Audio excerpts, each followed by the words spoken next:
सपा नेता स्वामी प्रसाद मौर्य ने दिया विवादित बयान। कहा, दलितों, पिछड़ों, महिलाओं का अपमान, रामचरितमानस को ग्रंथ मानने से किया इनकार। रामचरितमानस पर स्वामी प्रसाद के बयान पर बीजेपी का चौतरफा हमला। प्रदेश अध्यक्ष ने कहा, सपा की यही संस्कृति। केशव प्रसाद मौर्य ने स्वामी प्रसाद को बताया मानसिक विक्षिप्त।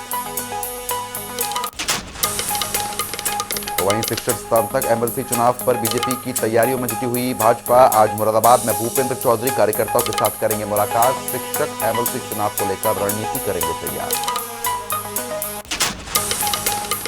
प्राधिकरण बनाने को लेकर बयानबाजी तेज हो गई। हरीश रावत ने सरकार पर साधा निशाना। कहा, लूटपाट के लिए गठन होगा तो करेंगे विरोध।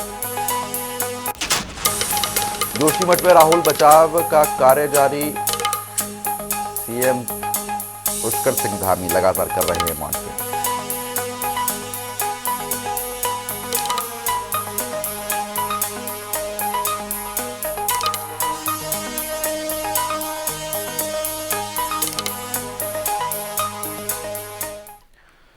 नमस्कार, आप देख रहे हैं जनता टीवी और मैं हूं आपके साथ प्रद्युम्न शर्मा। शुरुआत करेंगे बुलेटिन की इस वक्त की बड़ी खबर के साथ। स्वामी प्रसाद मौर्य के बिगड़े बोल यहां पर देखने को मिले हैं। दरअसल रामचरितमानस पर विवादित बयान उनके द्वारा दे दिया गया है। आपको बता दें कि रामचरितमानस की चौपाई और दोहों पर आपत्ति जताई है। धर्म की आड़ में दलितों, पिछड़ों, महिलाओं का अपमान है, उनकी तरफ से इन बातों का जिक्र किया गया है, जिसके बाद भारतीय जनता पार्टी ने भी इस पर पलटवार किया है। तो इस वक्त की ये बड़ी जानकारी हम आप तक पहुंचा रहे हैं। रामचरितमानस में सब बकवास, किताब पर बैन लगे, उनके द्वारा ये भी कहा गया है। तो इस वक्त की ये बड़ी खबर है, विवादित बयान उनका यहां पर सामने आया है। रामचरितमानस को लेके मुझे कोई एतराज नहीं है, लेकिन रामचरितमानस के कुछ अंश जिसमें जातियों को इंगित करते हुए, वर्ग विशेष को इंगित करते हुए, वर्ण विशेष को इंगित करते हुए प्रकाश किया गया है, अपमानजनक टिप्पणियां की गई हैं। उन अपमानजनक टिप्पणियों को प्रतिबंधित किया जाना चाहिए, ये हमारी मांग है। जैसे उन्हीं चौपाइयों का एक अंश है कि जे वर्णाधम तेल कुम्हारा सुपच किरात कोल कलवारा, माने जातियों का नाम लेते हुए तेली, कुम्हार, सुपच, किरात, कोल, कलवार, इत्तेफाक है सभी हिंदू धर्म मानने वाले लोग, इनको अधम यानी नीच कहा गया है। इस शब्द से इन जातियों के लाखों करोड़ों लोगों को कहीं न कहीं उनकी भावनाएं आहत होती हैं। इसी तरीके से एक स्थान पर और आया है, जो चौपाई का अंश इस प्रकार है कि ढोल गंवार सूद पशु नारी शकल ताड़ना के अधिकारी। इस तरह का बयान कोई विक्षिप्त आदमी ही दे सकता है, और इस समाजवादी पार्टी को तय करना है कि उनका बयान है या पार्टी का बयान है। लेकिन समाजवादी पार्टी का जो इतिहास रहा है, उस इतिहास में हमेशा उन्होंने हमारे धार्मिक उत्सवों पर, धार्मिक पर्वों पर प्रतिबंध लगाने का काम किया है। चाहे कांवड़ यात्रा हो, कांवड़ यात्रा को प्रतिबंध करने का काम, डीजे को प्रतिबंध करने का काम समाजवादी पार्टी की तत्कालीन सरकारों ने किया है। आपने देखा होगा हमारे मठ मंदिरों पर आतंकवादी हमले हुए और सरकार आतंकवादियों के साथ खड़ी रही, तत्कालीन सरकार, और सरकार ने उनके मुकदमे वापस लेने का काम किया। लेकिन माननीय न्यायालय की सक्रियता के कारण वो उस काम में सफल नहीं हो पाए। लेकिन मैं निश्चित रूप से कहूंगा, स्वामी प्रसाद मौर्य जी को इस तरह से बयान नहीं देना चाहिए और उन्हें इस बयान के लिए माफी मांगनी चाहिए। क्या सर, क्योंकि इतना पुराना काव्य है, उससे कई भावनाएं, लगता है कि हिंदुओं की आहत इस वैसे बयान से हिंदुओं के, निश्चित रूप से करोड़ों देशवासियों की आस्था, भावना भगवान श्री राम का जो ग्रंथ है रामायण, उस ग्रंथ के साथ जुड़ी हुई है। और इस तरह का बयान देना लाखों करोड़ों लोगों की, भारतवासियों की आस्था के साथ खिलावाड़ करना है, ये बहुत निंदनीय है। और निश्चित रूप से मैं कहता हूँ स्वामी प्रसाद जी को अपना बयान वापस लेना चाहिए, और अगर वो नहीं लेते तो समाजवादी पार्टी को उनके खिलाफ कार्रवाई करनी चाहिए। तो इसी बीच कथावाचक डॉक्टर रागिनी सरस्वती जी हमारे साथ जुड़ गई हैं। डॉक्टर रागिनी जी, आपका सबसे पहले बहुत बहुत स्वागत है जनता टीवी पर।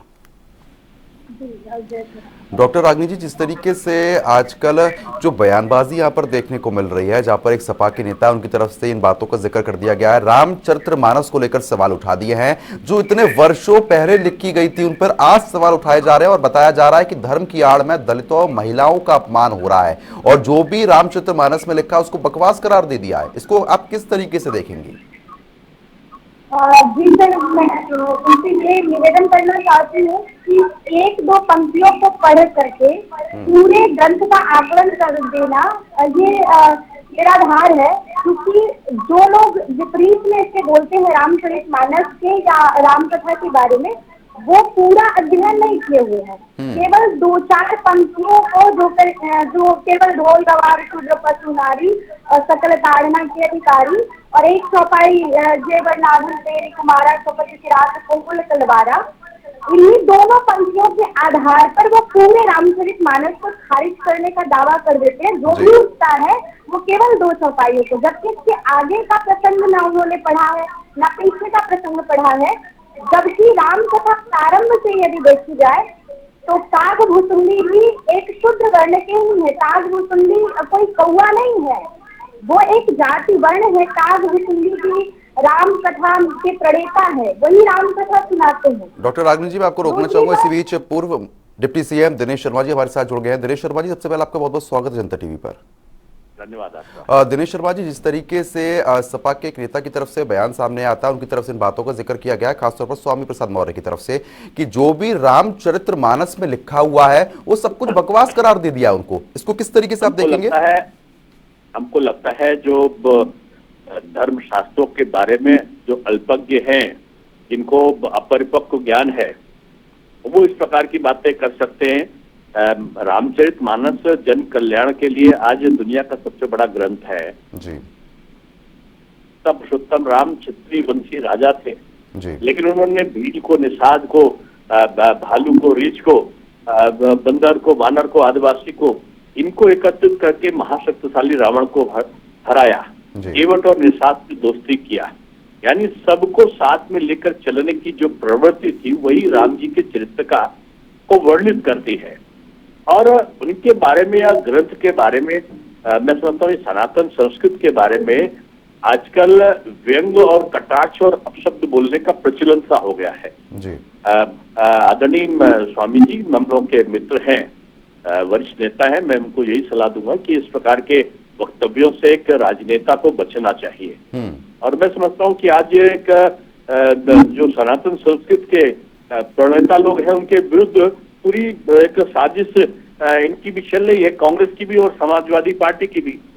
अब आप समझिए कि भारतीय जनता पार्टी में जब तक कोई नेता था तब तक किसी ने कुछ कहा, समाजवादी पार्टी में जाने के बाद इस प्रकार, तो मुझको लगता है सनातन संस्कृत को बदनाम और अपमानित करने का काम इस समय समाजवादी पार्टी और कांग्रेस के लोग कर रहे हैं। चलिए ठीक है। और इसी बीच वरिष्ठ नेता ओपी राजभर जी हमारे साथ जुड़ चुके हैं। ओपी राजभर जी, स्वागत है आपका जनता टीवी पर। ओपी राजभर जी, जिस तरीके से अब धर्म की लड़ाई देखने को मिल रही है और साथ ही साथ स्वामी प्रसाद मौर्य की तरफ से इन बातों का जिक्र किया गया है कि जो भी रामचरितमानस में लिखा हुआ है उनके जो दोहे हैं उनको लेकर उन्होंने आपत्ति जता दी और कहा और ये कह दिया है कि जो दलित है, पिछड़े हैं, उनका अपमान उसमें किया गया है। इसको किस तरीके से आप देखेंगे? देखिए, जब सत्ता में ये नेता रहते हैं जी, जब दोहा और चौपाई हटाने के लिए पावर साथ में होता है तब तो कुछ करते नहीं हैं जी। 4 बार बहुजन समाज पार्टी की सरकार में मिनिस्टर थे, सरकार उनकी थी, तो कुछ नहीं कर पाए। जब वहां से सत्ता जाते हुए दिखाई दी तो फिर रामम शरणम गच्छामि जी, राम की शरण में चले गए और बेटी को भी ले गए, बेटी को सांसद बना लिया और अपने खुद मंत्री बन गए। तो 5 साल तो ये बात याद नहीं आई जी कि पिछड़े दलित का अपमान हो रहा है, पिछड़े दलित का हिस्सा लूटा जा रहा है। पिछड़े दलित को जो है शिक्षा, स्वास्थ्य, रोजगार, नौकरी नहीं मिल रही है। ये बात तो 5 साल नहीं याद आई, अब सत्ता से बाहर हुए हैं तो ये चर्चा में बने रहने के लिए इस तरह के बयान दे रहे हैं और कोई बात है नहीं जी। लेकिन जिस तरीके से अब सनातन धर्म को सबसे ज्यादा टारगेट किया जा रहा है, जैसा लगातार साधु संत कहते हुए नजर आ रहे हैं, क्योंकि हाल ही में बागेश्वर धाम को लेकर भी इस तरीके की सबके विचार अलग अलग यहाँ पर देखने को मिले थे, उसको किस तरीके से आप अपनी प्रतिक्रिया देना चाहेंगे? जो पुरानी चीजें जो इतने वर्ष पहले लिखी जा चुकी है उन पर आज सवाल खड़े कर दिए जा रहे हैं। देखिए, इस चीज को लेकर के आंदोलन जनता के बीच में नेता लोग गए थे जी। जब बसपा में थे तो यही बात थी कि जिसके जितनी भागीदारी उतनी उसकी हिस्सेदारी।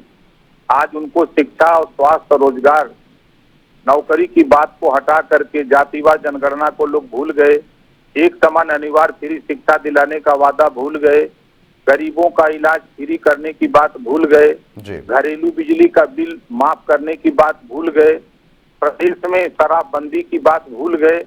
आज इन सब चीजों से जो बड़े पैमाने पर बेरोजगारी है, बेरोजगारी कैसे कम हो, इस पे चर्चा करने के लिए फुर्सत नहीं है जी। लेकिन जनता का ध्यान भटकाने के लिए इस तरह के बयान नेता समय समय पर, मैं देख रहा हूँ लंबे समय से कि समय समय पर बयान देते हैं, उसी पे चर्चा होती है। कोई आज तक बेरोजगारी देश में 1 नंबर पे बढ़ी है और बेरोजगारी पे चर्चा क्यों नहीं हो रही है? महंगाई पे चर्चा क्यों नहीं हो रही है जी। देश में जातिवार जनगणना पे क्यों नहीं चर्चा हो रही? इस पे ये नेता लोग क्यों नहीं बोलते? बिल्कुल, चलिए ठीक है। ओपी राजभर जी आपका भी बहुत बहुत शुक्रिया और दिनेश शर्मा जी आपका भी बहुत बहुत शुक्रिया हमारे साथ जुड़ने के लिए और अपनी प्रतिक्रिया देने के लिए। तो फिलहाल वरिष्ठ नेताओं की तरफ से भी इस पर प्रतिक्रिया यहाँ पर सामने आई है। इसी बीच डॉक्टर रागनी कथावाचक है जो वो भी हमारे साथ लगातार बनी हुई है। डॉक्टर रागनी, आपने भी पूरी चर्चा सुनी है, लेकिन कहीं ना कहीं एक बड़ा सवाल ये खड़ा होता है, जो इतने विद्वान लोग थे जिन्होंने रामचरितमानस लिखी गई हो या हनुमान चालीसा के द्वारा भी तमाम ऐसे दोहे हैं जो लिखे गए थे, जो इतने वर्ष पहले लिखे गए हैं, आज उन पर सवाल खड़ा करना कितना ठीक है? जी बिल्कुल गलत है और ये सनातन धर्म को ये भी टारगेट बना लिया गया है कि जो उसका है बिना अध्ययन किए, बिना अनुभव के कुछ भी बोल देता है। अगर रामचरितमानस पर कुछ बोलना है तो पहले उसके बारे में मूलतः अध्ययन करना चाहिए उन लोगों को। जो भी, मैं किसी विशेष का नाम नहीं लेना चाहती, लेकिन जो भी होता है रामचरितमानस की 2-4 चौपाइयों को याद कर लेता है और उसका संदर्भ किस में है, किस परिस्थिति में वो कहा गया है और किस कारण से कहा गया है, उसकी गंभीरता को नहीं समझते हैं। और जबकि रामचरितमानस को आदिवासी विरोधी बता देते हैं, दलित और नारी विरोधी बता देते हैं। जबकि मैं निवेदन करना चाहूंगी, रामचरितमानस को सबसे पहले यदि किसी ने सुना था तो वो पार्वती जी ने सुना है। वो एक नारी है तो वो नारी विरोधी कैसे हो गया? दूसरी बात, राम केवट से मिलते हैं, माही नावन केवट आना, कहे ही तुम्हारे मरम में गाना। केवट जैसा प्रिय कोई है ही नहीं। और यही नहीं, राम ही नहीं, राम के जो गुरु वशिष्ठ हैं वो भी निषाद राज से ऐसे मिलते हैं, जन वही लुटत स्नेह समेटा, वो गले लगा लेते हैं जोर से निषाद को। तो कहाँ पवित्र मान रहे हैं? शबरी से बेर उठाते हैं राम जी, शबरी दे के राम गृह आए, उनके वचन समुझ दिए भय, और कंद मूल फल सुरस अति दिए राम कह आन, प्रेम सहित प्रभु खायऊ बारंबार बखानी। राम इतनी प्रशंसा करते हैं कि ऐसा फल तो हमें जनकपुर में नहीं मिला, ऐसा फल तो कभी कौशल्या माँ ने नहीं खिलाया। तो शबरी से इतना प्रेम, और बाकी चौपाइयों को नहीं ध्यान देते कि उसी संदर्भ में राम जी कहते हैं कि जाति पाति कुल धर्म बढ़ाई, धन बल परिजन गुण चतुराई, भगत हीन नर सोहे कैसे, बिनु जल बारिद देखिए जैसे। जाति पाति कुल और धर्म और प्रशंसा, इन सबसे जो परे होता है राम उसको स्वीकार करते हैं, जहाँ जाति का कोई बंधन नहीं है। और पूरे समूचे रामचरितमानस में यदि देखा जाए, जो वानर आदि है वो आदिवासी ही हैं, जो जंगलों में रहने वाले। राम चाहते तो बड़े बड़े राजा उनकी साथ जुड़ सकते थे। राम जब वन गमन किए तो चाहते कौशल से, जो कौशल प्रदेश है वो बगल में ही था, चाहते तो कौशल प्रदेश से किसी राजा को मदद के लिए सहायता बुला लेते, किसी से उन्होंने सहायता नहीं लिया और किसी ने किया भी नहीं। आदिवासी जनजातियों से मिले, बानर आदि से मिले, ऋषियों से से मिले जो वृक्षों के रहते हैं। गिद्ध जनजाति बहुत लड़ाकू थी, युद्ध करने में प्रवीण थी। जटायु गिद्ध जो कहता है सीते की तरफ जन काटा, और वो रावण के भिड़ने की क्षमता रखता है। रावण को जैसे बुद्धिमान व्यक्ति से लेते हैं, तो कहीं ऐसा पूरे रामचरित मानस में नहीं है जहाँ दलित विरोधी बात हो या स्त्री विरोधी हो। अहिल्या को जिसने सबने छोड़ दिया था, वहाँ पर कोई नहीं जाता था, उस अहिल्या को राम समाज से बहिष्कृत अहिल्या को स्वीकार करते हैं। राम कहते हैं जो जिसको सब छोड़ देते उसको मैं स्वीकार करता हूँ। ठीक है रागिनी जी, मैं आपको रोकना चाहूंगा, समय थोड़ा कम है। फिलहाल हमसे जुड़ने के लिए बहुत बहुत शुक्रिया, तमाम जानकारी हमारे साथ साझा करने के लिए। आगे बढ़ते हैं, इसी बीच एक और बड़ी खबर आ गई, आपको बता देते हैं इस वक्त की एक और बड़ी खबर आ रही है, तो बड़ी जानकारी से आपको अपडेट कर देते हैं। लखनऊ से बड़ी खबर है, नेताजी सुभाष चंद्र बोस की 126वीं जयंती है आज। आपको बता दें कि मुख्यमंत्री योगी ने नेताजी को श्रद्धांजलि दी है। सीएम योगी ने ट्वीट कर लिखा, नेताजी वीर सपूत। तो इस वक्त की ये बड़ी खबर आ गई है, आपको बड़ी जानकारी से आपको अपडेट करा रहे हैं। नेताजी सुभाष चंद्र बोस की आज 126वीं जयंती है, जिसके उपलक्ष्य में तमाम कार्यक्रम भी यहां पर आयोजित किए जा रहे हैं। फिलहाल तस्वीरें भी आप देख पा रहे हैं जहां पर सभी लोग मौजूद हैं। आजादी के महानायक नेताजी सुभाष चंद्र बोस को उनकी पावन जयंती पर स्मरण करते हुए नमन कर रहा है। देश की आजादी के आंदोलन में नेताजी के द्वारा किए गए योगदान के प्रति कृतज्ञता ज्ञापित करने के लिए आदरणीय प्रधानमंत्री जी ने 2021 में 23 जनवरी की तिथि को पराक्रम दिवस के रूप में माध्यम से नेताजी की योगदान के प्रति पूरे देशवासियों की कृतज्ञता ज्ञापित करने का एक अवसर पूरे देशवासियों को प्रदान किया। आज पूरा भारत नेताजी सुभाष अपनी कृतज्ञता ज्ञापन पराक्रम दिवस के प्रति विभिन्न प्रकार के रचनात्मक कार्यक्रमों के माध्यम से कर रहा है। तो चलिए आगे बढ़ेंगे, इसी विषय की और बड़ी खबर आ गई, आपको बता देते हैं इस वक्त की एक और अहम जानकारी है। उन्नाव लखनऊ के जनप्रतिनिधियों से मिलेंगे मुख्यमंत्री योगी आदित्यनाथ। विकास कार्यों को लेकर चर्चा की जाएगी, इस वक्त की ये बड़ी खबर है। आपको ये भी जानकारी दे रहे हैं कि विकास कार्यों को लेकर ही चर्चा होनी है, तो उन्नाव लखनऊ के जनप्रतिनिधियों से ये मुलाकात मुख्यमंत्री की रहने वाली है। विकास कार्यों को लेकर विशेष चर्चा भी की जाएगी, तो इस वक्त की ये बड़ी खबर। तो इस खबर पर ज्यादा अपडेट के साथ संवाददाता अनूप कुमार सिंह हमारे साथ जुड़ गए। अनूप, जिस तरीके से उन्नाव लखनऊ के जो जनप्रतिनिधि है उनकी मुलाकात है मुख्यमंत्री के साथ, क्या कुछ इस मुलाकात में खास रहने वाला है? देखिए, मुख्यमंत्री योगी आदित्यनाथ पिछले कई दिनों से उत्तर प्रदेश के हर क्षेत्र के अलग अलग प्रतिनिधियों से मुलाकात करते हैं और वहां की विकास को लेकर बातचीत करते हैं कि उत्तर प्रदेश में जो सरकार की योजनाएं हैं, वो चाहे राज्य सरकार की हो या केंद्र सरकार की हो, उस पर क्या अपडेट है, क्या जो योजनाएं हैं वो धरातल पर पहुंच रही हैं। तमाम चीज़ों के साथ अपडेट के साथ में बैठक बुलाते आज लखनऊ, उन्नाव और हरदोई 3 जिलों के जनप्रतिनिधियों और अधिकारियों से बातचीत करेंगे और वहां की जो हकीकत क्या है उसको लेकर बातचीत करेंगे, क्योंकि ग्लोबल इन्वेस्टर समिट होने वाला है, उसको लेकर भी बात करेंगे किस तरीके से लोग वहां पर देखते हैं। साथ ही साथ लगातार जिस तरीके से उत्तर प्रदेश में विकास को लेकर तमाम जो सरकारें प्रयास कर रही हैं कि जो सबको समाज में साथ लेकर के और कोई भी अंतिम पायदान तक कोई छूटने न पावे, उस तक विकास का जो सरकार की योजना है वहां तक पहुंचे। यही वजह है कि मुख्यमंत्री लगातार अपने जनप्रतिनिधियों से भी, अधिकारियों से भी बातचीत करते रहते हैं कि सरकार की योजनाएं हैं कहां तक पहुंची और कि वो कौन लोग हैं जिनको योजनाएं नहीं पहुंच पा रही, क्या दिक्कतें आ रही हैं, उन पर किस तरीके से उन योजनाओं को पहुंचाया जाए। इन सब तमाम चीजों पर आज 3 जिलों के जनप्रतिनिधियों से मुलाकात करेंगे। चलिए ठीक है, बने रहिए हमारे साथ, आगे भी लगातार हम लोग आपसे अपडेट लेते रहेंगे। इसी बीच एक और बड़ी खबर आ गई, आपको बता देते हैं जर्मनी के राजदूत से मुलाकात करेंगे मुख्यमंत्री योगी आदित्यनाथ। जर्मनी के राजदूत डॉक्टर फिलिप एक्करमैन से मुलाकात होगी। सीएम आवास पर यह मुलाकात होने जा रही है। तो इस वक्त की यह बड़ी खबर है, जर्मनी के राजदूत डॉक्टर फिलिप से ये मुलाकात होगी। सीएम आवास पर मुख्यमंत्री उनसे मुलाकात करेंगे। खबर पर अपडेट के साथ संवाददाता अनूप लगातार हमारे साथ बने हुए हैं। अनूप, जिस तरीके से ये जर्मनी के जो राजदूत हैं उनके साथ एक खास मुलाकात होने जा रही है मुख्यमंत्री की, क्या कुछ खास रहेगा इस मुलाकात में?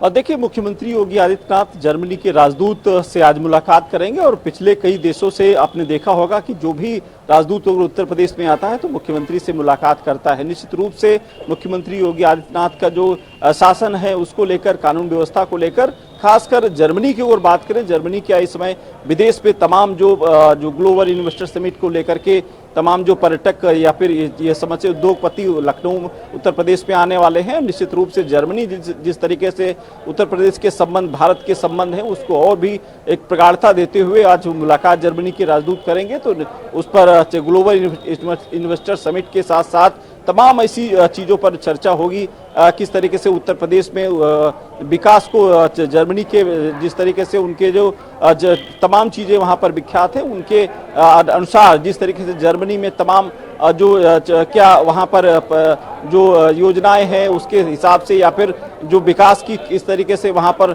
जर्मनी में काम होता है, उन सब चीज़ों को लेकर एक मुख्यमंत्री से मुलाकात भी करेंगे। और खासकर सबसे बड़ा जो एजेंडा है वो ग्लोबल इन्वेस्टर समिट है, क्योंकि ग्लोबल इन्वेस्टर समिट विदेश से लगा के उत्तर प्रदेश में तमाम उद्योगपतियों से मुख्यमंत्री सीधे बात कर रहे हैं, उनके जो मंत्री हैं वो सीधे बात कर रहे हैं। तो निश्चित रूप से भारत को एक इकोनॉमी में दर्जा पहुंचाने के लिए उत्तर प्रदेश एक सबसे बड़ा लक्ष्य लेकर चल रहा है। हालांकि अभी तक 1 ट्रिलियन इकोनॉमी उत्तर प्रदेश का जो लक्ष्य था उसको बढ़ाकर 17,000 करोड़ रुपए का निवेश लाने का जो लक्ष्य एक उत्तर प्रदेश का है, उसको लेकर लगातार मुख्यमंत्री योगी आदित्यनाथ, वो चाहे उत्तर प्रदेश के जनप्रतिनिधियों से बात करें या फिर विदेश में जो उनके मंत्री हैं वो लगातार बातचीत कर रहे हैं, उसी का एक ये बस औपचारिक मुलाकात होगी। चलो ठीक है, बहुत बहुत शुक्रिया तमाम जानकारी हमारे साथ साझा करने के लिए। तो चलिए आगे बढ़ेंगे। इसी बीच एक और बड़ी खबर आ गई, आपको बता देते हैं देहरादून से। ये बड़ी खबर है, दरअसल जोशीमठ राहत बचाव कार्य जारी है। सीएम पुष्कर सिंह धामी लगातार मॉनिटरिंग भी कर रहे हैं। 275 परिवारों को विस्थापित कर दिया गया है। तो बता दें कि ठंड से बचाव के लिए हीटर और अलाव की व्यवस्था भी यहाँ पर की गई है। 275 परिवार हैं जिनको विस्थापित किया गया है। ठंड ज्यादा है जिसके चलते व्यवस्था यहाँ पर हीटर और अलाव के लिए उनके लिए की गई है। तो इस वक्त की ये बड़ी खबर पर अपडेट के साथ संवाददाता नवीन हमारे साथ जुड़ गए हैं। नवीन, जिस तरीके से 275 परिवार बताए जा रहे हैं जिनके लिए व्यवस्था प्रशासन के द्वारा यहाँ पर की गई है, क्या कुछ अपडेट है आपके पास? जी प्रत्युम, निश्चित तौर पर जिस तरीके से जोशीमठ में भूधसाव की जो समस्या आ रही थी उसको लेकर शासन और प्रशासन पूरी तरीके से अलर्ट मोड पर है और वहां पर जो लोग रह रहे हैं उन्हें विस्थापन करने का काम किया जा रहा है। इसके साथ ही जो तमाम सारे जो होटल हैं उनमें रहने की व्यवस्था की गई है, शिविर लगाए गए हैं, राहत और जो बचाव कार्य है उसको किया जा रहा है। इसके साथ ही मुख्यमंत्री पुष्कर सिंह धामी लगातार विषय की मॉनिटरिंग कर रहे हैं और पल पल की जो अपडेट है उसको ले रहे हैं। साथ ही अगर आपदा प्रबंधन की बात की जाए तो आपदा प्रबंधन विभाग प्रतिदिन की जो वहां की जो स्थिति है उसको अवगत कराता है। तो कहीं ना कहीं लगातार शासन और प्रशासन पूरी तरीके से अलर्ट मोड पर है। सबसे बड़ी जो समस्याएं आती हैं कि वहां पर जो जिन लोगों ने जानवरों को रखा है उनकी चारे की व्यवस्था और तमाम सारी जो व्यवस्था है उसकी व्यवस्था करने की बात होती है। तो कहीं ना कहीं इसको लेकर भी अब जो प्रशासन है वह उस व्यवस्था को भी दुरुस्त करने में लगा हुआ है। साथ ही जो ठंड की बात की जाए, क्योंकि पर्वतीय क्षेत्र है, कई बार वहां पर बर्फबारी भी हो जाती है और तमाम सारी ऐसी समस्याएं आती हैं। ठंड से बचाव के लिए अलाव और हीटर की व्यवस्था की गई है। तो शासन प्रशासन पूरी तरीके से अलर्ट मोड पर है। तमाम सारी व्यवस्थाओं को दुरुस्त करने का काम किया जा रहा है और जिन लोगों के पास रहने की व्यवस्था नहीं है उन्हें होटल और शिविरों में रहने के लिए, ठहरने के लिए उनकी व्यवस्था की गई है। चलिए ठीक है, बहुत बहुत शुक्रिया तमाम जानकारी साथ करने के लिए। आगे भी बने रहिए हमारे साथ, आगे भी आपसे अपडेट लेते रहेंगे।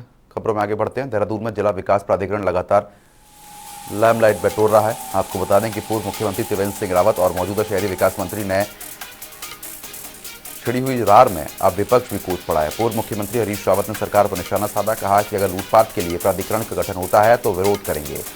खबर पर अपडेट के साथ संवाददाता नवीन हमारे साथ लगातार बने हुए हैं। नवीन, जिस तरीके से रार जो छिड़ी हुई है उनको लेकर यहाँ पर विरोध किया जा रहा है, क्या कुछ जानकारी है आपके पास?